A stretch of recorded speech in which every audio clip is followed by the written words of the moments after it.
جو مسلمان دل کھول کر خیرات کرتے ہیں اور جو بیچارے غریب صرف اتنا ہی کما سکتے ہیں جتنی مزدوری کرتے اور تھوڑی سی کمائی میں سے بھی خرچ کرتے ہیں، ان پر جو منافق تان کرتے اور ہنستے ہیں، اللہ ان پر ہنستا ہے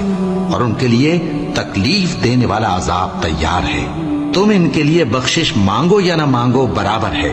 اگر ان کے لیے 70 دفعہ بھی بخشش مانگو گے تو بھی اللہ ان کو نہیں بخشے گا، یہ اس لیے کہ انہوں نے اللہ اور اس کے رسول سے کفر کیا،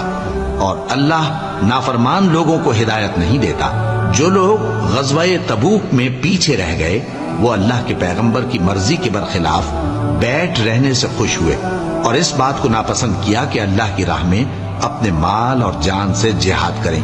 اور دوسروں سے بھی کہنے لگے کہ گرمی میں مت نکلنا، ان سے کہہ دو کہ دوزخ کی آگ اس سے کہیں زیادہ گرم ہے، کاش یہ اس بات کو سمجھتے۔